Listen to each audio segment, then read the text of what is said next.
नमस्कार, मैं हूं के उपाध्याय और आप देख रहे हैं जनता टीवी। आज बात जिला पंचायत अध्यक्षों के चुनाव की।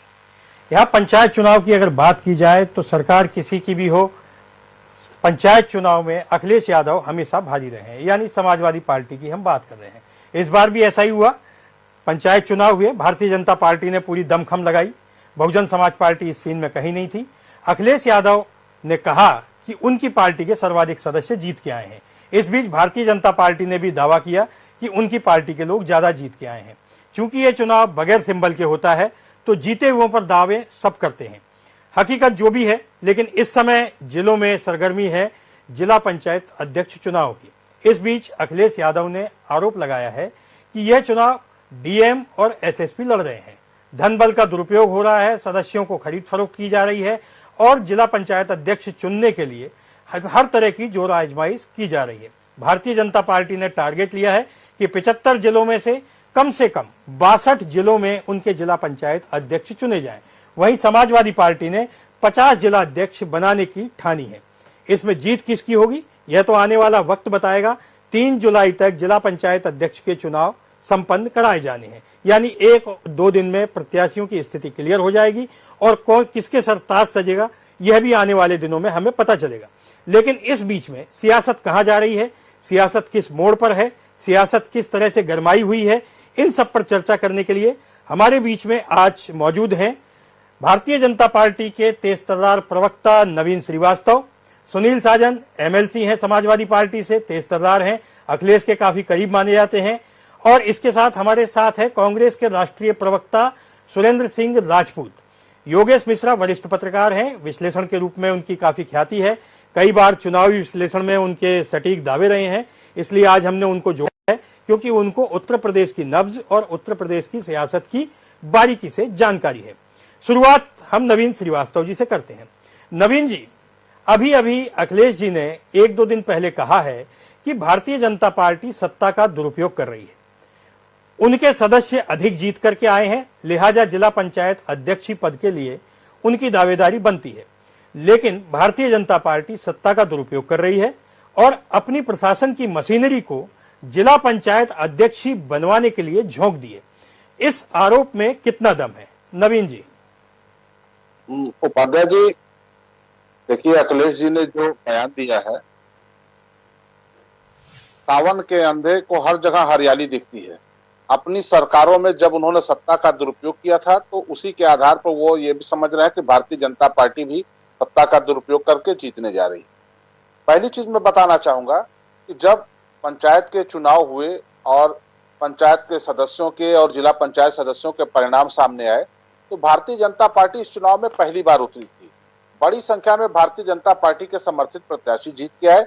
साथ ही साथ हमारे बहुत सारे ऐसे कार्यकर्ता थे जो उत्साह में पार्टी का टिकट न मिलने के कारण निर्दल लड़ गए, बगावत करके लड़ गए, उनकी भी एक बड़ी संख्या जीत के आई है और उसके आधार पर हम जिला पंचायत अध्यक्ष के और ब्लॉक प्रमुख के जो चुनाव है उसमें बड़ी विजय हासिल करने जा रहे हैं। समाजवादी पार्टी बार बार इस बात को कहती है कि हमारे बहुत ज्यादा जीत के आए हैं हमारे प्रत्याशी, लेकिन समाजवादी पार्टी एक बात को छिपा जाती है, अश्वत्थामा मारा गया नरोवा कुंजरो करते हैं। 2015 में जब पंचायत चुनाव हुए थे तब उनके कितने प्रत्याशी जीत के आए थे उसकी संख्या ये नहीं बताते हैं।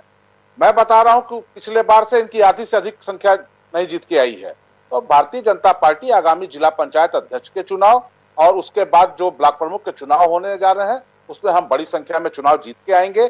एक बात मैं उपाध्याय साहब आपके माध्यम से अपने मित्र सुनील साजन जी को कहना चाहूंगा और समाजवादी पार्टी को कि आप याद करिए 2020 के में जब 7 सीटों के विधानसभा उपचुनाव हुए थे तो समाजवादी पार्टी मुखिया अखिलेश जी ने कहा था कि ये तो सेमीफाइनल है, लेकिन जब परिणाम सामने आए 7 में से 6 भारतीय जनता पार्टी जीती तो सेमीफाइनल तो दूर, अब वो प्री क्वार्टर फाइनल भी नहीं बता रहे हैं।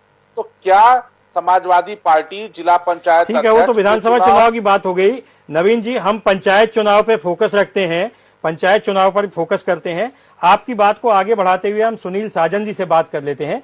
सुनील साजन जी काफी सुलझे हुए नेता हैं, अखिलेश के बहुत करीबी हैं और समाजवादी पार्टी के प्रवक्ता हैं, अच्छे प्रवक्ताओं में इनकी गिनती होती है।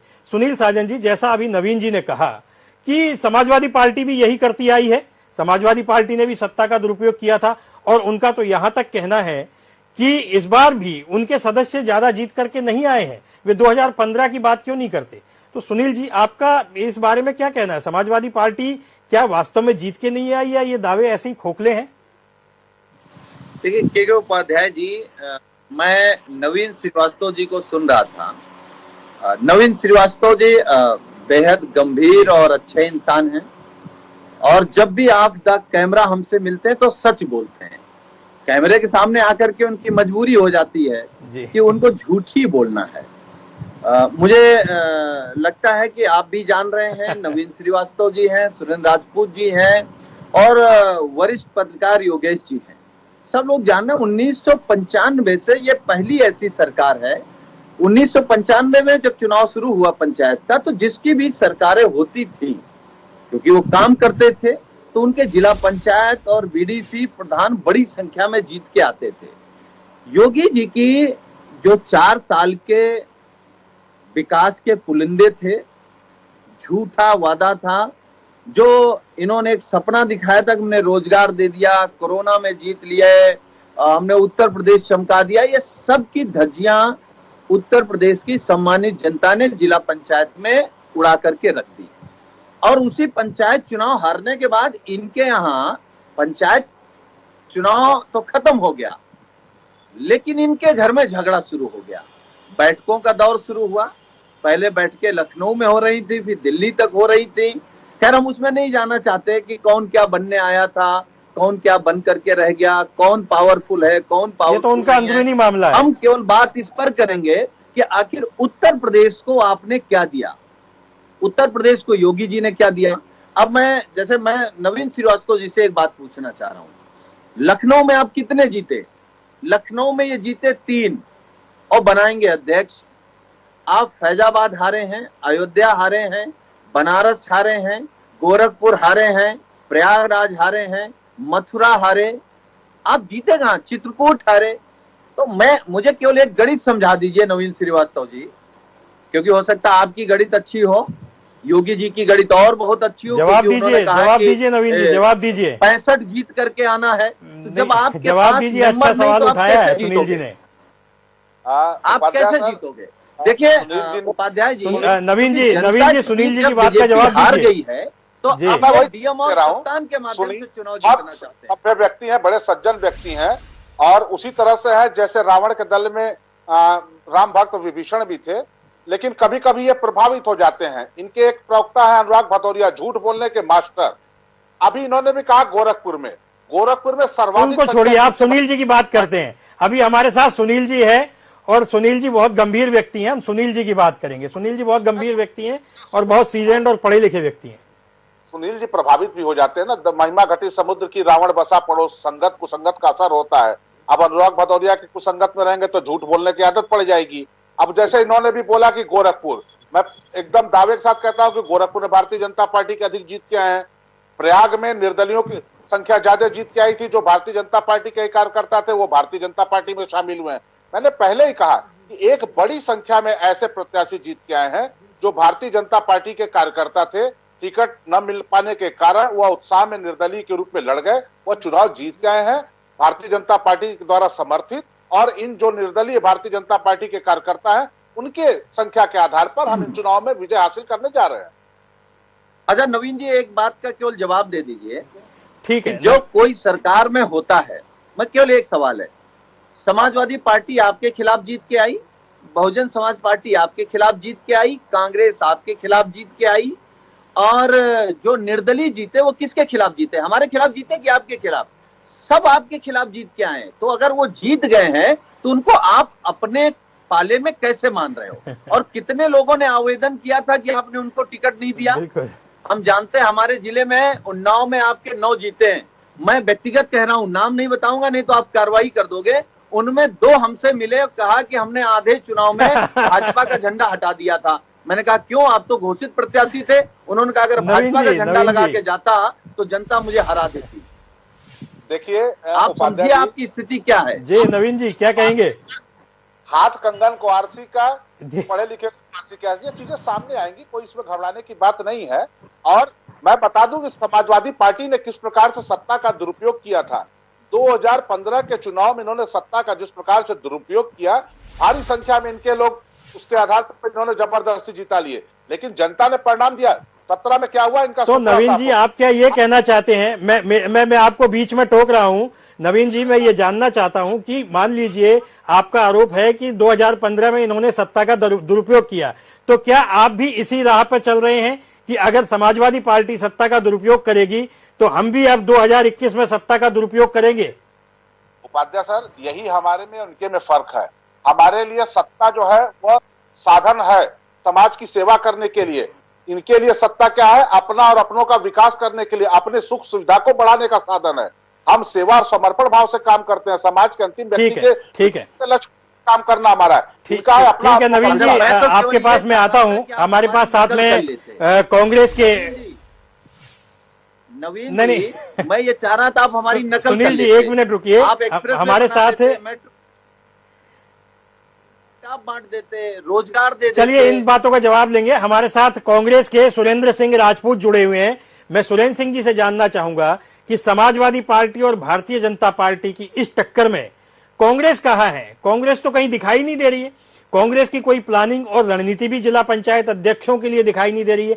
और कांग्रेस अपने दावे कहां तक कर रही है कि कांग्रेस के कितने सदस्य जीत के आए हैं, और क्या कांग्रेस कहीं किसी जिले में अपना जिला पंचायत अध्यक्ष बनाने में कामयाब हो पाएगी? सुरेंद्र जी। ठीक है उपाध्याय साहब, एक बड़ा पुराना सा शेर याद आ गया। अभी नवीन जी एक सम्मानित प्रवक्ता यहाँ पर बैठे हुए हैं, सुनील भाई तो है ही है। खैर, कहते ना कि लश्कर भी तुम्हारा है, सरदार भी तुम्हारा है, तुम झूठ को सच लिख दो, ये अखबार भी तुम्हारा है। आज की डेट में जिस तरीके से सत्ता का, मीडिया का, बाकी सारी चीजों का घनघोर रूप से नेशनल और रेशनल और उत्तर प्रदेश तीनों चीजों में जिस तरीके से दुरुपयोग हो रहा है, यहाँ योगेश भाई भी बैठे हुए हैं और आप स्वयं भी बैठे हुए हैं। दिल पे हाथ रख करके अगर आप सच बोल दीजिएगा तो मेरे ख्याल से जो आपका जवाब होगा वो हमारा जवाब हम मान लेंगे, योगेश जी का जवाब जो होगा वो हम अपना जवाब मान लेंगे। अगर सत्ता ये मीडिया में दुरुपयोग न कर रही हो, सत्ता अगर शासन का और प्रशासन का दुरुपयोग न कर रही हो, इन्हीं चुनाव को लेकर के अगर आप देखेंगे तो जिस हद तक ये लोग दुरुपयोग कर रहे हैं, ऐसा न तो भूतो हुआ ना भविष्य तो हुआ। अभी मैं क्या नाम 2 दिन पहले एक कोई अरुण यादव थे, क्या नाम था, उसको मोहनलालगंज थाने का जो कोतवाल था वो फोन कर रहा था और जिस तरीके से माँ बहन की गाली दे करके अभद्र भाषा का उपयोग कर रहा था कि अभी तो तुम जीते हो, तुम्हारा घर खुदवा दूंगा, ये कर। पूरे प्रदेश से इस तरीके का हाहाकार आ रहा है। डीएमएसपी की तो बात छोड़ दीजिए, इस समय तो सिपाही से लेकर के और सीओ तक इनकी क्या नाम अध्यक्ष बनवाने में लगे हुए हैं। एक एक आदमी के ऊपर फर्जी मुकदमे लगवाना, एक एक आदमी को थाने बुलवाना, एक एक आदमी को तहसील में बुलवाना, एक एक आदमी का घर की नाप ले लेना। मैं आपको एक नया आरोप और लगा रहा हूँ, ऐसे ऐसे लोग जो जीते हैं चुनाव, वहां पर ये राजस्व के अधिकारी जा रहे हैं। मैं जौनपुर और सुल्तानपुर की बात बताता हूँ आपसे। राजस्व के अधिकारी जा रहे हैं और कुछ नहीं कर रहे, जाकर के घर नाप ले रहे हैं। कल भैया ये तुम्हारा जो घर है, ये गांव जितनी जमीन तुम्हारी होनी चाहिए उससे ज्यादा है, अब अगर सरकार की बात मानो तो ठीक, वरना घर खोद डालेंगे। ऐसे में सत्ता का इस हद तक दुरुपयोग करके ठीक है। अगर सुरेंद्र जी आपके इन तमाम आरोपों पे हम नवीन जी से जवाब लेंगे, लेकिन उससे पहले हमारे साथ योगेश मिश्रा जी जुड़े हुए हैं, वरिष्ठ पत्रकार हैं, विश्लेषक हैं। योगेश जी, इस पूरे सिनेरियो को आपने तीनों सम्मानित सदस्यों की बात सुनी और तीनों ने बहुत तथ्यात्मक तरीके से अपनी बातें कही हैं। इन पूरे सिनेरियो को, यूपी की सियासत को, और खासतौर पर इस समय जो जिलों में हो रहा है, जिला पंचायत अध्यक्ष के चुनाव के लेकर जो जोर आजमाइश चल रही है, उसको आप किस नजरिए से देखते हैं और आने वाले भविष्य पर इन चुनावों का कितना असर होगा? उसके बाद हम सुनील साजन जी और नवीन जी के पास चलेंगे और फिर सुरेंद्र जी के पास। योगेश जी, पहले आपसे।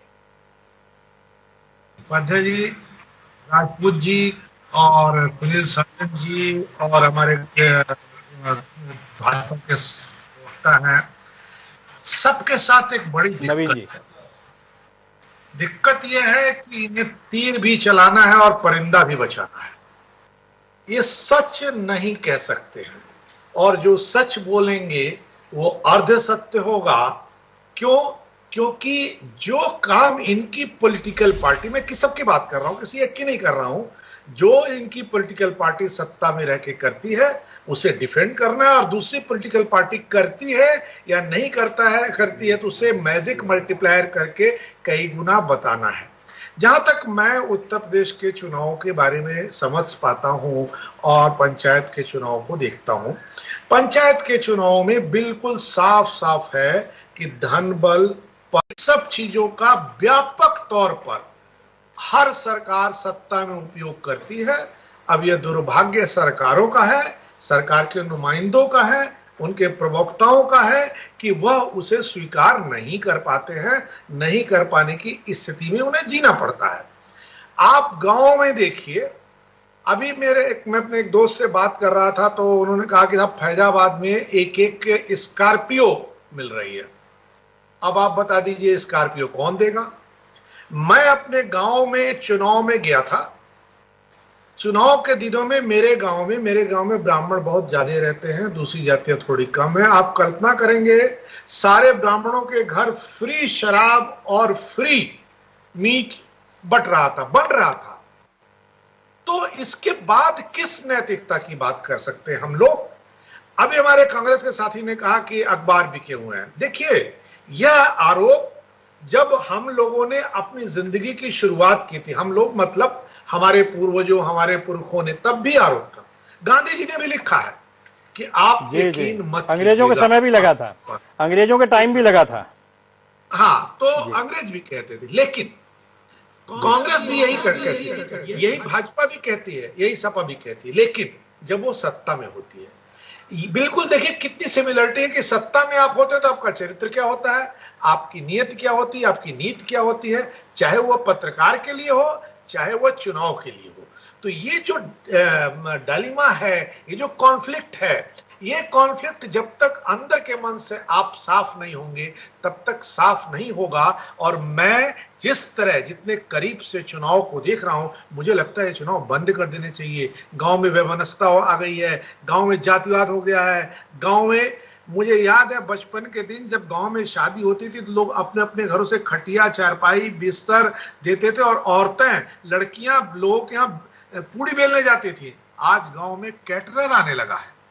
किसी के यहाँ शादी होती थी, आपका रिश्तेदार हमारे दरवाजे पर भी आता था, रिश्तेदार ही होता था। तो आज गांव में रिश्तेदार नहीं होता है, वो दुश्मन होता है। ठीक है नवीन जी, ये सारे हमले आपकी तरफ हो रहे हैं। नवीन जी, जैसा सुरेंद्र सिंह राजपूत ने तो सीधे सीधे आरोप लगाया कि पुलिस का सिपाही तक हड़का रहा है, मकानों के नेपाइश हो रही है, जमीनों की पैमाइश हो रही है।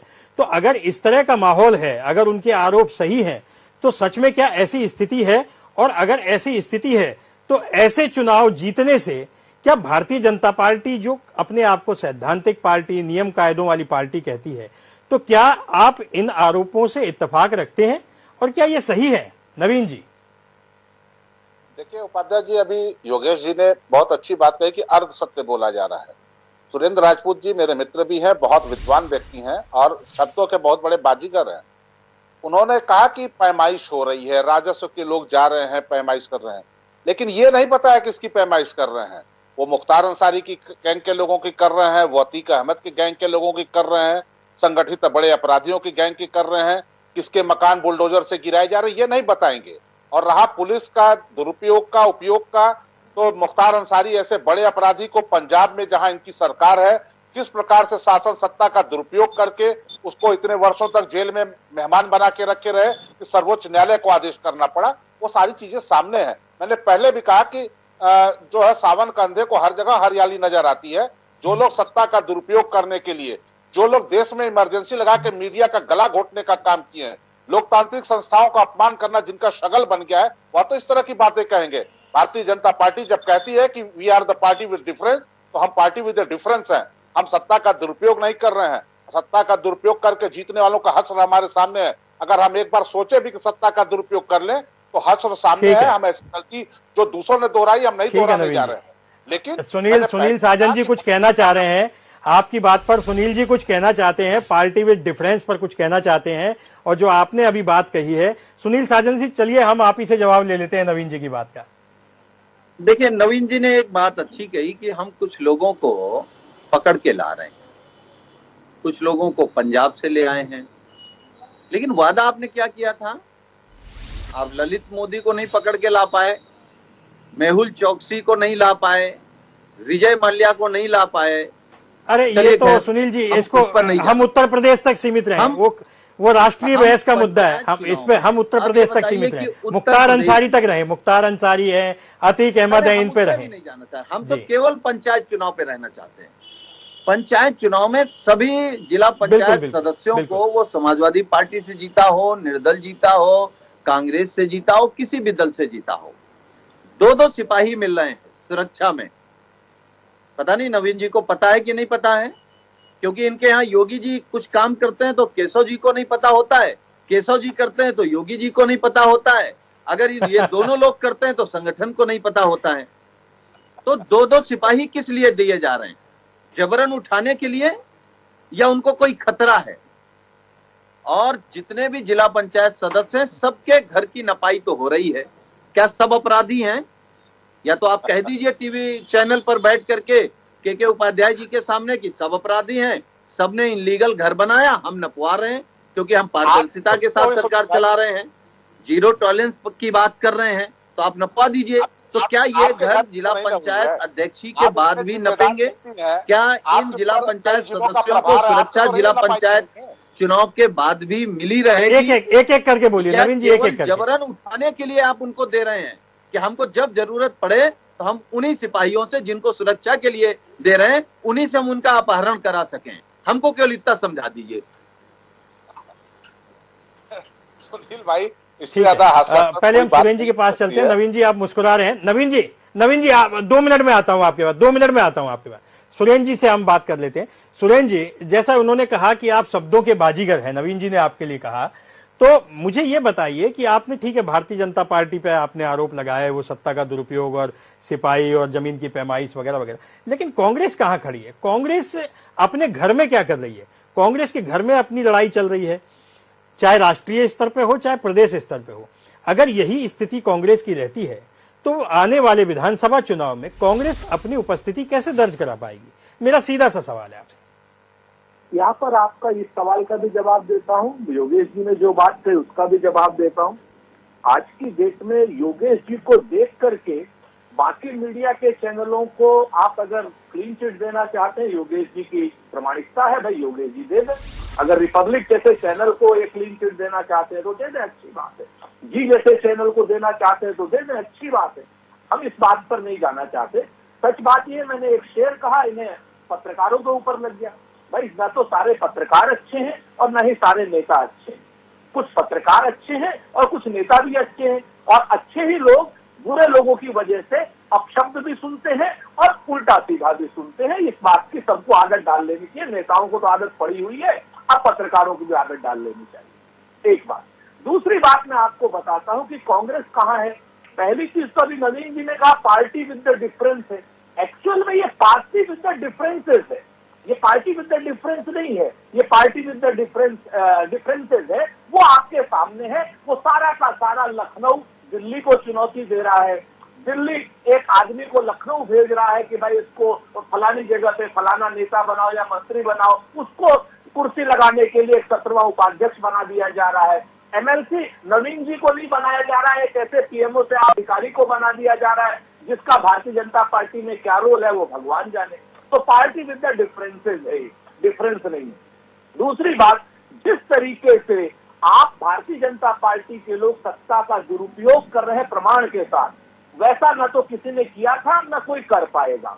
आपने मुख्तार अंसारी की बात की तो नवीन जी अच्छी तरीके से जानते हैं, लेकिन इनकी मजबूरी है भारतीय जनता पार्टी की लाइन को टो करना कि भाई किसी आदमी को जेल में रखना और जेल से छोड़ना ये न्यायिक प्रक्रिया का हिस्सा है, अदालतें तय करती हैं। यहाँ पर हाँ ये बात जरूर है कि नरेंद्र मोदी जी के आने के बाद अब भाजपा तय करती है अपने राज्यों में, उत्तर प्रदेश में, उत्तर मध्य प्रदेश में, कि किसको छोड़ना है किसको पकड़ना है। पंजाब में आज भी अदालत ही तय करती है। एक बात। दूसरी बात, जिस अलका राय को आप सामने लेकर के आए थे, वो बम विस्फोट की आरोपी अलका राय, उसके खिलाफ आज की डेट में मुकदमे हैं, जबकि मुख्तार अंसारी जिस तरीके से आप लोग बात कर रहे थे, सुप्रीम कोर्ट ने जैसे कहा वैसे से वो यहाँ आ गया। तो सुप्रीम कोर्ट को, हाई कोर्ट को आप लोग ये तो सुरेंद्र जी हमारी बहस मुख्तार अंसारी पर नहीं है, हमारी बहस पंचायत चुनाव पर है। मेरा सवाल था, आपने मेरे सवाल का जवाब नहीं दिया।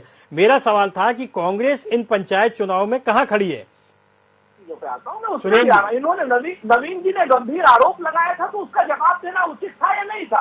या आप चाहते हैं कि नवीन जी आरोप लगाए और आप भी आरोप को पुष्ट मान ले, या जनता भी उस आरोप को पुष्ट मान ले कि भाई पंजाब ने मुख्तार अंसारी को नहीं भेजा, अदालतें भेजती है या पंजाब सरकार? है योगी जी की सरकार थोड़ी है पंजाब में तो कानून की सरकार, कानून ने नहीं भेजा था। इस चीज को ये लोग नहीं समझ। अरे भाई मुद्दे पे आइए सुरेंद्र जी, मुद्दे पे। अब आप आ जाइए मुद्दे पर। हम लोगों के लगभग 300 के आसपास जिला पंचायत जीते हैं। जहां पर भी हमारी बहुलता होगी वहां हम अपना जिला अध्यक्ष बनाने की कोशिश करेंगे। हमारे ज्यादा नहीं जीते हैं, हम साफ स्पष्ट रूप से मानते हैं इस बात को कि हमारे लगभग 300 के आसपास जीते हैं। तो जो जहां पर हमारी बहुलता होगी हमारी कोशिश होगी वहां पर बनाने की, और जहां पर हमारी नहीं बन पाएगा वहां पर हम कोशिश करेंगे कि गैर भाजपा के लोगों को वोट दिया जाए। ये हमारी बहुत दो स्पष्ट प्राथमिकताएं हैं। तीसरी बात जो आपने कहा कि कांग्रेस कहां खड़ी है, भाई कांग्रेस तो जनता में खड़ी है। आज की डेट में पार्टी विद डिफरेंसेस जो भारतीय जनता पार्टी है वो अपने कौन होगा नेता, कौन बनेगा करोड़पति, कौन बनेगा मुख्यमंत्री, कौन बनेगा अध्यक्ष, किसके नेतृत्व में चुनाव होगा, इस पर लड़ रही है। हम लोग श्रीमती प्रियंका गांधी जी के नेतृत्व में गांव गांव में कोरोना की किट बांट रहे हैं। 10 लाख से ज्यादा हम कोरोना की किट बांट चुके हैं और आज भी हम गांव ठीक है सुरेंद्र जी, ये हम बाद में बात कर लेंगे। योगेश जी मैं आपके पास आता हूं। योगेश जी अब ये बताइए कि इस जो पंचायत चुनाव है, आपने पहले कहा कि गांव में वैमनस्यता की स्थिति हो गई है, इससे मैं सहमत हूं कि गांव में जब से पंचायतों का राज आया है तब से आपसी रंजिशें, निजी खुन्नस, ये सब चीजें होने लग गई हैं, क्राइम भी बढ़ा है। इन सब के बीच पंचायत चुनाव को आप किस नजरिए से देखते हैं? और दूसरी बात, क्या ये आने वाले भविष्य का संकेत है? आप चूंकि एनालिटिक भी रहे हैं और आपका जो सांख्यिकी एनालिसिस होता है वो हर चुनाव में आता है, तो ये जो तस्वीर आपको दिखाई दे रही है ये किस ओर जाती हुई दिखाई दे रही है? ये नतीजे आखिर किस तरह की दिशा तय करने वाले हैं? योगेश जी। अभी सबसे पहले मैं अपने मित्र राजपूत जी का जवाब दे दूं।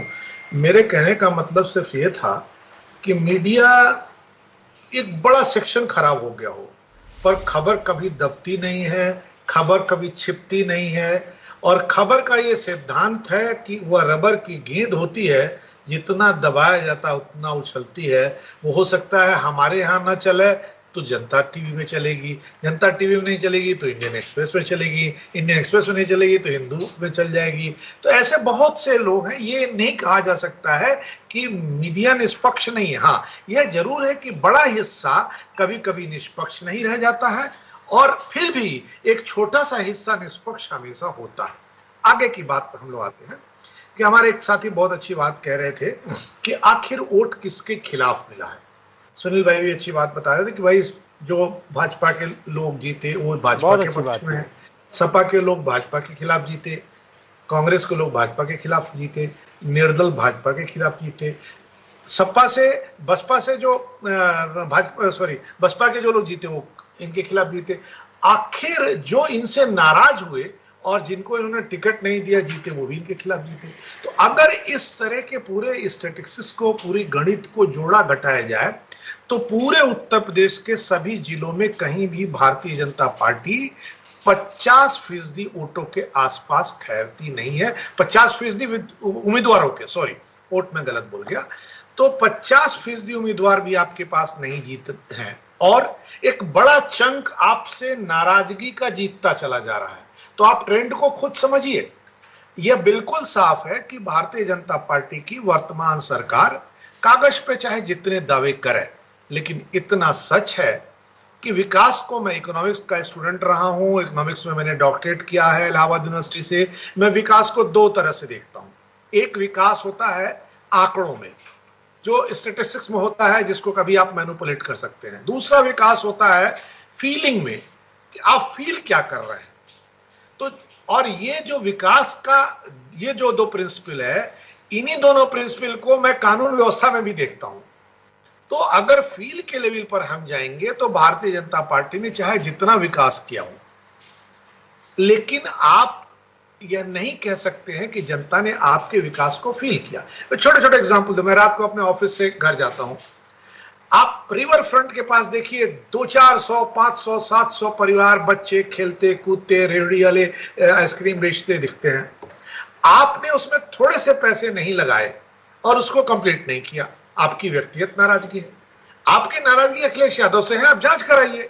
पर जनता का जो पैसा लगा है उससे तो जनता को उपयोग करने दीजिए, वहां भी लाइट कट जाती है। तो मेरे कहने का मतलब है, फील के लेवल पर भारतीय जनता पार्टी अभी एहसास नहीं करा पाई है। स्टैटिस्टिक्स के लेवल पे वो क्या कर रही है क्या नहीं कर रही है उस पर मैं डिबेट नहीं करता, क्योंकि उसमें कई बार ऐसा होता है कि आप अपना बेस ईयर चेंज कर दीजिए, आप तमाम चीजें चेंज कर दीजिए तो स्टैटिस्टिक्स पूरा का पूरा सांख्यिकी बदल जाती है। तो मुझे लगता है कि भारतीय जनता पार्टी को इन चुनावों से सबक लेने की जरूरत है, समझने की जरूरत है, अपनी नीति और नियति को बदलने की जरूरत है, सबक लेने की जरूरत है। नवीन जी, सबक लेने की जरूरत है एक। नवीन जी, दूसरी बात, एक सवाल मेरा आपसे है। पंचायत चुनाव की घोषणा से पहले भारतीय जनता पार्टी ने प्रेस को बाकायदा एक प्रेस रिलीज जारी की थी और उसमें यह कहा गया था कि भारतीय जनता पार्टी के किसी भी विधायक, सांसद या पदाधिकारी का रिश्तेदार चुनाव मैदान में नहीं जाएगा। लेकिन जैसे ही चुनाव परिणाम आए, उन नतीजों के बाद भारतीय जनता पार्टी ने वापस एक प्रेस रिलीज जारी की कि चुनाव की गंभीरता को देखते हुए और परिस्थितियों की गंभीरता को देखते हुए इस नियम को हटा दिया। अब सांसद खुद चुनाव मैदान में है जो कभी सांसद रहे थे, सांसदों के रिश्तेदार हैं, मंत्रियों के रिश्तेदार हैं और भी तमाम लोगों के रिश्तेदार भारतीय जनता पार्टी की टिकट पर जोर आजमाइश में लगे हैं। एक तो यह आरोप है। दूसरी बात यह है कि क्या ये वास्तव में, जो जैसा कि योगेश जी कह रहे थे कि ये ट्रेंड किस ओर जा रहा है, मैं आपसे जानना चाहता हूं। उसके बाद हम सुनील साजन जी के पास चलेंगे। नवीन जी, देखिए उपाध्याय जी, योगेश जी ने बहुत अच्छी बात कही कि चुनावों के परिणाम से लोगों को सीख लेनी चाहिए। हम भारतीय जनता पार्टी के लोग स्वीकार कर सुधार करने में विश्वास रखते हैं। आप याद करिए 2017 के विधानसभा चुनाव में भारतीय जनता पार्टी प्रचंड बहुमत से जीत गई, लेकिन कुछ दिनों बाद जब कुछ उपचुनाव हुए, फूलपुर, नूरपुर, गोरखपुर, वहां हमारी हार हुई।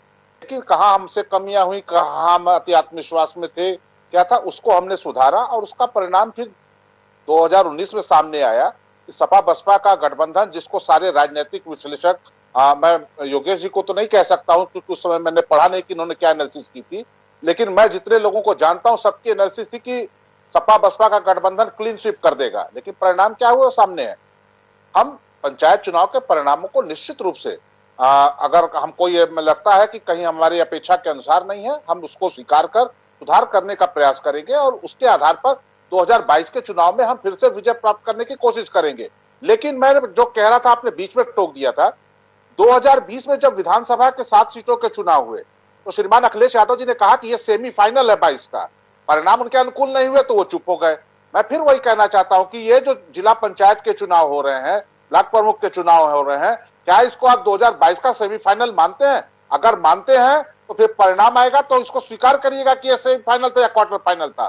दूसरी बात, आपने बहुत अच्छी बात कही कि आपने क्या किया, आप क्या करना चाहते हैं। मैं आपको एक बात बताना चाहता हूं, योगेश जी ने कहा कि फील होना चाहिए, डेवलपमेंट का, लॉ एंड ऑर्डर का फील होना चाहिए। देखिए, फील तो बड़े बड़े अपराधियों को हुआ कि जो अपनी जान की भीख मांगने लगे कि हमारा उत्तर प्रदेश में इनकाउंटर हो जाएगा, हमारी जान बख्श दो। बड़े संगठित अपराधियों के अंदर खौफ पैदा करना ही लॉ एंड ऑर्डर के प्रति सबसे बड़ी फीलिंग है मेरे समझ से। मैं जरूरी नहीं है कि हमारे बड़े भाई योगेश जी से सहमत हो, लेकिन हमें यह लगता है कि अपराधियों के अंदर खौफ पैदा करना सरकार की सबसे बड़ी एक सफलता मानी जानी चाहिए। दूसरी बात, चुनाव में ठीक है, कितना खौफ पैदा हुआ ये हम सुनील साजन जी से जान लेंगे। नवीन जी दोबारा आएंगे। सुनील साजन जी बहुत देर से हमारा वेट कर रहे हैं। सुनील साजन जी, जैसा इन्होंने कहा कि जो पार्टी के जो पदाधिकारी हैं उनके रिश्तेदारों को टिकट नहीं देंगे और फिर टिकट देना चालू कर दिया। मेरा आपसे एक सवाल है, समाजवादी पार्टी ने कहा है कि वे छोटे दलों से गठबंधन करेंगे, तो क्या ये गठबंधन आपके जिलों में भी दिखाई देगा? क्या जिला पंचायत अध्यक्ष के जो चुनाव हो रहे हैं उसमें भी दिखाई देगा? और क्या समाजवादी पार्टी, भारतीय जनता पार्टी ने जो 2017 में किया था, छोटे छोटे दलों से गठबंधन और फिर सत्ता की ओर, तो क्या समाजवादी पार्टी भारतीय जनता पार्टी से सीख करके आगे बढ़ रही है? सुनील जी।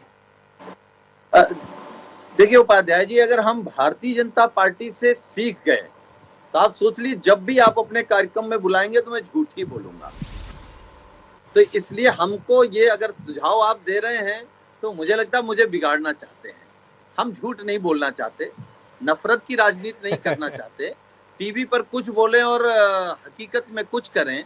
देखिए इसका जवाब तो नवीन जी को देना चाहिए कि आपने पहले कहा कि हमारा कोई भी नेता, उसका रिश्तेदार, भाई भतीजा नहीं लड़ेगा। जब जनता ने आपको हरा दिया तो आप अब कह रहे हैं चलो भाई नेताओं ने जो भी पैसा कमाया है, योगी जी के नेतृत्व में जो भ्रष्टाचार किया है, जो योगेश जी कह रहे थे कि स्कॉर्पियो बट रही हैं, पैसा बट रहा है, तो ये पैसा बांटने के लिए उन्होंने अपने नेताओं को खोल दिया है। एक योगेश जी ने एक अच्छी बात कही कि विकास क्या है। तो मैं तो जानना चाह रहा हूं नवीन जी से कि जिस दिन से माननीय योगी आदित्यनाथ जी ने शपथ ली और आज जब मैं बात कर रहा हूं आपसे उपाध्याय जी, कौन सा एक काम, छोड़ दीजिए हम बहुत कामों पर जाना ही नहीं चाहते, हम झगड़े नहीं चाहते, एक काम अगर नवीन जी गिना देंगे कि ये शपथ के बाद शुरू हुआ था और खत्म हो गया तो हम मान लेंगे ये काम कर रहे हैं। क्योंकि नवीन श्रीवास्तव जी ने एक बहुत अच्छी बात कही है कि हम समय समय पर सुधार करते हैं अपने आप में। जनता ने अगर चुनाव आपको हरा दिया तो अब क्या सुधार पुलिस की लाठी से करेंगे? पुलिस के डंडे से सुधार करना चाहते हैं? एफआईआर लिखा करके सुधार करना चाहते हैं? डीएम और कप्तान के बदौलत चुनाव जीत करके सुधार करना चाहते हैं? ये कौन सा सुधार है? और नवीन जी ने कहा कि 22 में क्या होगा? 22 में जो कुछ भी होगा, उत्तर प्रदेश की सम्मानित जनता जो फैसला करेगी वो हमको स्वीकार होगा।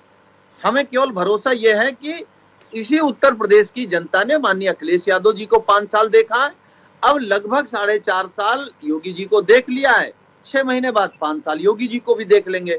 अब तुलना होगी, योगेश जी भी तुलना करेंगे, नवीन जी से ही जवाब ले लेंगे, नवीन जी से ही जवाब ले लेंगे सीधे। नवीन जी सुनील जी का जवाब दीजिए। उन्होंने तो सीधे सीधे कह दिया है कि हम भारतीय जनता पार्टी की राह पे नहीं जा रहे हैं। योगेश जी और उपाध्याय, मुझको बड़ा अफसोस होता है, एक पार्टी जो 2012 में 230 विधायकों का संपूर्ण बहुमत लेके आई थी और लगता है कि कायनात में जितने भी विकास के काम हुए वो उसी के शासनकाल में हुए, उसके नेता विकास परुष, उसकी पार्टी विकास परक। लेकिन क्या हुआ, 2017 में 25 साल यूपी बेहाल का नारा देने वाले श्रीमान राहुल गांधी के साथ मिलकर लड़ना पड़ा। परिणाम सामने है। इन्होंने कहा कि आपने सरकार में आने के बाद क्या किया, तो श्रीमान जी विकास का मतलब आपकी सरकारों की तरह रिवर फ्रंट, जेएनआईपीसी या इस प्रकार के घोटाले करना हमारा विकास नहीं है। अगर 2 करोड़ बच्चों को प्रतिवर्ष जूता, मोजा, स्वेटर देना आपको विकास नहीं लगता है तो आपको मुबारक हो। 1,36,000 मजरों में बिजली पहुंचाना, जहां आजादी के इतने वर्षों बाद तक बिजली नहीं पहुंची थी, वो हम पहुंचा रहे हैं, आपको विकास नहीं लगता है तो वो आपको मुबारक हो। उत्तर प्रदेश में 30 से अधिक मेडिकल कॉलेजेस में काम हमने शुरू कराया, वह विकास नहीं लगता है तो आपको मुबारक हो। उत्तर प्रदेश में कानून व्यवस्था हम ठीक कर रहे हैं, वो आपको विकास नहीं लगता है तो वो आपको मुबारक हो। आपकी सरकार थी 2016 में, आपने मात्र 7 लाख मेट्रिक टन गेहूं खरीदा था। आज उत्तर प्रदेश की सरकार सीधे किसानों से उपाध्याय जी, मैं केवल आपसे अनुरोध करूंगा कि आप अपने कार्यक्रम में नवीन जी को रोक करके केवल कह दीजिए एक काम ये वो बता दें जो योगी जी की शपथ के बाद शुरू हुआ और खत्म हो गया है। जनता जानती थी कि हमारे काम पे तो वो फोटो खिंचा। नवीन जी, सुनील जी कह रहे हैं कि कोई जी, नवीन जी सुनील जी ये जानना चाह रहे हैं, सुनील जी ये जानना चाह रहे हैं कि कोई एक काम बता दीजिए जो कंप्लीट हो गया। बस सिंपल सा उनका सवाल है कि कोई एक काम बता दीजिए जो कंप्लीट हो गया। नवीन जी। उपाध्याय जी, मैं जिस जिले गाजीपुर का रहने वाला हूं, वहां जमानिया में गंगा पर पुल, इनके जब सुप्रीमो तथा दो बड़े सुप्रीमो मुलायम सिंह जी की सरकार में उसका उद्घाटन शिलान्यास हुआ था, लेकिन ये 15 साल बुआ भतीजे पापा की सरकार रही, नहीं बना पाए। हम आके उस अपनी सरकार में पूरा किए, लेकिन मैं अपना 2 करोड़ साल अगर जूते का स्वेटर देना विकास इनको नहीं लगता तो इनको मुबारक नहीं बनाई गांव में। आप जो प्रधान विकास नहीं कर सकते कि 2000 करोड़ 4000 करोड़ के प्रोजेक्ट और प्रोजेक्ट के नाम पे 500 करोड़ रुपए आपकी जेब में जाए, उस अपना एक तथाकथित काम विकास गिना के दो मॉडल मुझे, को जनता ने हम आपको धन्यवाद देंगे। हम उस मॉडल का विकास और नहीं ना कर जानते सकते हो तो योगी हमारी आदित्यनाथ जी को फोन जनता करके की पूछ तो लो बुनियादी कि सुविधा है है, झूठे उसको महाराज, कैसे बेहतर करें? आपने कौन और सा आप एक काम किया है? एक्सप्रेसवे की बात लेकर चलते हैं। आपको मैं बताना चाहता हूं कि 2020 में हम 3 एक्सप्रेसवे का उद्घाटन करने जा रहे हैं। एक काम आप इस बताते रहो। देखिए, हम उपाध्याय जी ये कह रहे हैं कि 3 एक्सप्रेस वे, हम कह रहे हैं कहां से चढ़ना कहां उतरना ये बता दो, हमें मैं बता बता दो रहा हूं, नवीन जी, सुन हम लीजिए। कहां से चढ़े, जहां से चढ़ना है एक्सप्रेस वे में पुर में कहां से हैदरिया चढ़ाएं और कहां उतारे। है, सुनो उस मंडल का मैं प्रभारी हूं, ये भी बता दूं। और जब विकास की चर्चा की है तो वो भी बता दूं कि आपने 301 किलोमीटर की आगरा एक्सप्रेसवे बनवाई और लागत थी 13,200 करोड़ रुपए। और भारतीय जनता पार्टी की सरकार में जो बन रहा है 341 किलोमीटर की सड़क, एक्सप्रेस में यानी कितनी 40 बेईमानी किलोमीटर की है, की सड़क उसकी चौड़ाई कम की है, ऊंचाई कम की है है और उसकी सर्विस लेन खत्म की है। आप किसको समझा रहे हैं? अखिलेश यादव जी की सरकार 15,000 करोड़ की में नशे में चल यानी रही है। 3.5 करोड़ रुपए की ये चोरी कर रहे थे, एक काम जो गिना विकास दो के आप। नाम पे घर जाना था, एक काम। हमने उसको रोका। अच्छा, आज एक हम उस काम ठीक है ठीक है नवीन ठीक जी है। एक काम गिना दो। नवीन जी, देखिए, नवीन एक जी, काम सुनील साजन जी की सुई अटक गई है, वो एक काम पूछ रहे हैं।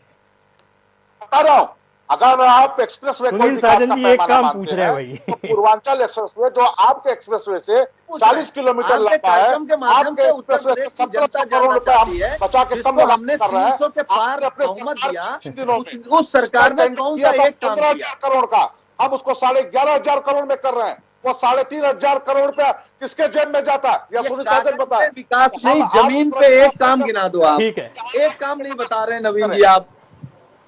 देखिए, सुरेंद्र राजपूत जी मुस्कुरा रहे हैं क्योंकि जान मुझे रहे हैं कि लगता एक काम इन्होंने नहीं किया। अरे सुरेंद्र राजपूत जी तो हम सुरेंद्र राजपूत जी से जान ले। सुरेंद्र जी, आप भी आप क्या कहेंगे? सुरेंद्र जी देखिए नवीन जी की सरकार ने बहुत काम किए। इन्होंने इतना बड़े काम किए हैं कि जिनको आप सोच तसव्वुर नहीं कर सकते। ऑक्सीजन की कमी से हजारों लोगों को मार दिया। इन्होंने गंगा के किनारे जहां पर शमशान थे, पहले शमशान और कब्रिस्तान की लड़ाई करते थे, जहां पर शमशान थे हजारों लोगों के कब्रिस्तान बना दिए इन लोगों ने। लेकर के कानपुर से और गाजीपुर तक हजारों लोगों के कब्रिस्तान बना दिए। किसी जगह पर लाश जली नहीं, सब जगह गाड़ी गई। अब इनको आप देख लीजिए कि वो बेचारे जितने लोग हैं वो प्रेत योनि में चले जाएंगे, क्योंकि उनको अंतिम संस्कार भी धर्म के तरीके से नहीं मिला है। तो ये काम इनका सबसे बड़ा काम है और चुनाव में बहुत याद आएगा इनका, और जरूर इनका इससे भला होगा।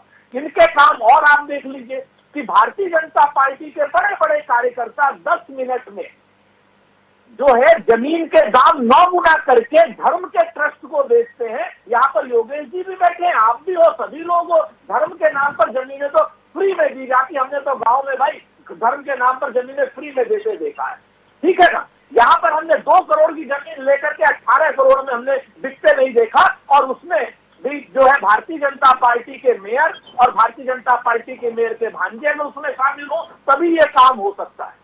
ये इनके दूसरे बड़े काम है। इसके बाद आप आ जाइए वेंटिलेटर की। मुझे लगता है कि बहस में हम भटक रहे हैं। हमारी बहस पंचायत चुनाव को लेकर के थी और हम विकास पर आ गए हैं।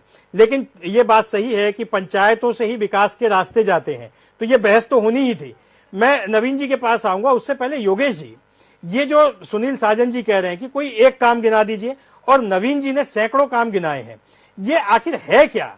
आप इसको किस तरीके से देखते हैं? ये क्या है आखिर? मतलब अखिलेश विकास, उनको विकास के लिए ही जाना जाता है। उधर भारतीय जनता पार्टी वो भी कह रही है कि हमने भी विकास किए हैं। सुनील साजन जी ने कहा कि कोई एक काम गिना दें। इसके एवज में नवीन जी ने कई काम कहे, लेकिन एक काम कंप्लीट गिनाने के लिए जो सुनील जी ने कहा वो नहीं कहा। इधर सुरेंद्र सिंह राजपूत ने कई सारे मुद्दे उठाए, कई सारे आरोप लगाए। इन तमाम सारी चीजों के बीच में आप किस तरीके से इन चीजों को देखते हैं? देखिए, सबसे पहले तो मैं आपको इस बात की बधाई दूं कि पहली बार किसी डिबेट में आपने राजनेताओं को सच बोलने की स्थिति तक उतार दिया है। और मैं अपने कांग्रेस के मित्र सुनील भाई को और बीजेपी के मित्र सबको बधाई देता हूं कि हम लोग सच बोलने की स्थिति में आ गए हैं। जो कांग्रेस के मित्र कह रहे हैं वो बिल्कुल सही है। सुनील साजन जी भी जो कह रहे हैं कि एक काम नहीं है जो इनकी सरकार में शुरू हुआ हो, जैसे एक सड़क बताइए, लेकिन वो सड़क गडकरी जी की नहीं होनी चाहिए, वो सड़क उत्तर प्रदेश सरकार होनी चाहिए कि 25 किलोमीटर की सड़क पैच हमने तैयार किया। वो जो कह रहे हैं कि आपने साइज छोटा करते, एकदम सही है। पर बहुत अच्छी बात यह है कि हमारे भारतीय जनता पार्टी के साथी भी सच बोल रहे हैं। वो इस बार बहुत खूबसूरत ढंग से बचाव कर रहे हैं अपने पार्टी का। तो मैं आज के आपके इस डिबेट की सफलता को, एक बहुत बार डिबेट में बैठा हूं, बड़े चैनलों में, छोटे चैनलों में बैठा, कि आपने राजनेताओं को सच बोलने की स्थिति में ला करके खुद खड़ा कर दिया। और ये सही है कि विकास के नाम पर अगर भारतीय जनता पार्टी को चुनाव लड़ना पड़ा तो भारतीय जनता पार्टी थोथे दावे के अलावा कुछ नहीं कर पाएगी। और जिस एक्सप्रेसवे की बात वो कर रहे हैं, उस एक्सप्रेसवे की चौड़ाई, उसकी लंबाई, उसका पहले का टेंडर, जितने पैसे थे वो देख लीजिए। आप कोई एक, आप 9 बना रहे हैं मेडिकल कॉलेज, भाई आप 9 मेडिकल कॉलेज बना रहे हैं, बहुत अच्छी बात है। 9 मेडिकल कॉलेज कब तक बना देंगे? आप 4.5 साल पूरा कर चुके हैं।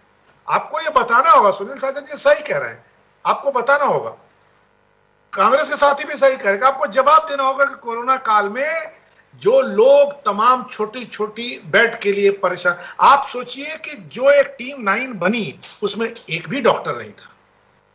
बीमारी, दवा किसकी करनी थी? बीमारी की। यानी आईएएस अफसरों से आप दवा करा रहे थे। आप सीएमओ, लखनऊ की पॉपुलेशन 20 लाख अगर मिनिमम माने, वैसे बहुत ज्यादा है, और 20 लाख में 1% लोग भी अगर कोरोना के पेशेंट हो जाए तो कितने लोग होंगे? और एक सीएमओ को ही अब चिट्ठी देनी थी, वही तय कर सकता था कि आप किस हॉस्पिटल में जाएंगे। आपके पास पैसा है, आप मर सकते हैं, लेकिन आप अपना पैसा लेके चूज नहीं कर सकते किस हॉस्पिटल में आप दवा कराएंगे। तो ये दिक्कतें हैं, और इन दिक्कतों के बीच भी हमारे तीनों साथियों ने बहुत सच बोला। और हम उम्मीद करते हैं कि ये लोग भारत, उत्तर प्रदेश की राजनीति में बहुत आगे आए, ताकि हमारे देश, उत्तर प्रदेश की राजनीति और अच्छी बने, और हम जैसे लोगों को गर्व हो कि हम ऐसे नेताओं से के साथ हैं, इनसे बात कर रहे हैं। तो आपको इस बात के लिए बधाई। नवीन जी, मैं आपसे जानना चाहता हूं कि हम पंचायत चुनाव पर ही आते हैं। अगर अब हम इस विकास की बात को एक तरफ करें, सुनील साजन जी ने जो कहा और सुरेंद्र सिंह राजपूत जी ने जो कहा, ये तो अब आने वाले समय में रोज आपको जवाब देना होगा, आपकी पार्टी को जवाब देना होगा, क्योंकि अब ये चुनाव का सीजन चालू हो गया है और ये तो जवाब अब जनता भी मांगेगी और आपको जवाब देना होगा। और संभव आपके पास जवाब होंगे भी, लेकिन वो जवाब तो आपको देने ही होंगे। अब मेरा एक छोटा सा सवाल, भारतीय जनता पार्टी जिला पंचायत के कितने अध्यक्ष पद जीतने जा रही है? क्या टारगेट है और कितनी सफलता की आपको उम्मीद है? उपाध्यक्ष जी, देखिए, भारतीय जनता पार्टी 75 जिला पंचायत अध्यक्षों में 62 को अपना हमने टारगेट किया कि 62 विधानसभा जिला पंचायत सीटें अध्यक्ष की हम जीत सकते हैं, और हमारे पास उसके लिए पर्याप्त समर्थन है। आज उससे भी अधिक हम जीतने की कोशिश करेंगे, लेकिन हम आश्वस्त है कि 62 में हमारी जीत सुनिश्चित है। रही बात, मैं 2 छोटे से जवाब देना चाहूंगा। हमारे सुरेंद्र भाई ने कहा कि प्रयाग से गाजीपुर तक किनारे शव, कल माननीय उच्च न्यायालय इलाहाबाद ने इस पर बहुत स्पष्ट कर दिया कि ये हमारी परंपरागत पद्धति है। सनातन धर्म में बहुत सारे ऐसे संप्रदाय हैं जो अपने लोगों का अग्निदाह नहीं करते हैं, उनका जल प्रवाह करते हैं, लेकिन केंद्र में माननीय मोदी जी के नेतृत्व की भाजपा सरकार बनने के बाद नमामि गंगे योजना को जिस प्रभावशाली तरीके से चलाया गया, लोगों के अंदर जागरूकता बढ़ी, लोग अब जल प्रवाह करने के बजाय नदियों के किनारे वो उनको दफन करते हैं। तो जिसको उच्च न्यायालय ने भी कल कह दिया, उस पर मैं नहीं समझता हूं कि बहुत चर्चा करने की आवश्यकता है। दूसरी बात, हमारे बड़े भाई योगेश जी ने कहा मेडिकल कॉलेजेस की बात की। मैं, योगेश जी शायद आप सुन नहीं पाए थे, आज के तारीख में उत्तर प्रदेश में 30 मेडिकल कॉलेज बनाए जा रहे हैं, और 2017 में जब हम सरकार में आए 12 मेडिकल कॉलेज सरकारी चालू थे, आज 19 में पढ़ाई, यानी 7 हमने मेडिकल कॉलेजेस शुरू कर दिए हैं, और हमारा ये लक्ष्य है कि हर 3 जिले पर एक मेडिकल कॉलेज हम लोग बना दिए जाए। तो वो भी सारे हम करेंगे, विकास पर भी हम चर्चा करेंगे। नवीन जी, बिल्कुल आपकी बात सही है। नवीन जी, आपकी बात सही है, लेकिन सुनील साजन जी ने एक सवाल किया था कि कोई कंप्लीट काम बताइए। कि उनका एक ही सवाल था कि आप 100 काम मत बताइए, एक कंप्लीट काम बताइए, और ये सवाल आपसे जनता भी पूछेगी। तो ये तो अच्छा सुनील साजन जी ने यहाँ पूछ लिया, तो अगली बार जो आपके प्रवक्ता हैं वो सब तैयारी से आएंगे। तो ये बताएं कि एक काम जो कंप्लीट हुआ हो, 13 मेडिकल कॉलेज बन रहे, मैं बिल्कुल इत्तेफाक रखता हूं और ये हमने भी खबर छापी है और वो काम चल भी रहे, लेकिन क्या मेडिकल कॉलेज उनमें से 2 भी कंप्लीट हुए या कोई एक कंप्लीट हुआ? पूर्वांचल एक्सप्रेसवे जिसकी मियाद थी कि हम इसको चालू कर देंगे 3 साल में, वो अभी तक चालू नहीं हुआ है। जबकि समाजवादी पार्टी ने जो आगरा एक्सप्रेसवे बना है, चुनाव से पहले इन्होंने इसका उद्घाटन कर दिया था। ये इसमें समाजवादी पार्टी की सफलता माननी पड़ेगी। नवीन जी। उपाध्याय जी, 2017 के चुनाव के पहले इन्होंने जो एक्सप्रेसवे बनाई थी वह सिरसागंज में उतरती थी, आगरा नहीं उतरती थी। 80 किलोमीटर का जो है क्षेत्र छूटा हुआ था, जो बाद में कंप्लीट हुआ। खैर वो छोड़िए, इन्होंने पूछा एक कोई विकास बता दीजिए। मैंने पहले बहुत स्पष्ट तरीके से कहा कि किसी एक प्रोजेक्ट की अपेक्षा अगर उत्तर प्रदेश में गरीब बच्चे जो है, जिन परिवारों के साधनहीन परिवारों के जो बच्चे हैं, उनको हमारी सरकार ने हर साल 2 बच्चों को जूता मोजा और जाड़े में स्वेटर दिया। अगर आपको यह विकास नहीं लगता है तो वो विकास आपको मुबारक हो, क्योंकि आपका फोकस कुछ चंद चुनिंदा प्रोजेक्टों पर था जहां से आप मनी ड्रेन कर सकें। आपके सारे प्रोजेक्ट आपके डीपीआर गैंग के और वहां से फंड रेजिंग के प्रोजेक्ट थे। आपने जनता के विकास के लिए काम नहीं किया। अगर आपने विकास के लिए काम किया होता तो जनता की अदालत सबसे बड़ी अदालत है, आपको इस तरह से खारिज नहीं करती। और वो भी 25 साल यूपी बिहार का नारा देने वाले राहुल गांधी के साथ लड़के आप 47 सीट पे आ गए 230 के बहुमत से। तो आपका वह विकास का मॉडल आपको मुबारक हो, हम उस तरह का विकास नहीं कर सकते हैं। हमें जनता की जो बुनियादी सुविधाओं की जरूरत है, 1,36,000 मजरे जिनमें बिजली नहीं थी, लोगों के पास शौचालय नहीं था, लोगों के लिए पीने का पानी नहीं था। ठीक है। अरे नवीन जी, ये तो रिपीट हो रहा है। नवीन जी, मैं सुनील साजन जी के पास चलता हूं। सुनील जी, मैं कोई सवाल नहीं करूंगा, जो नवीन जी ने कहा है आप उसका जवाब दे दीजिए, फिर हम सुरेंद्र जी के पास चलेंगे और फिर कार्यक्रम को समाप्त करेंगे। समय होने जा रहा है। सुनील जी। देखिए उपाध्याय जी, नवीन जी ने एक बात बिल्कुल साफ कही कि हम इनका जैसा विकास नहीं कर सकते।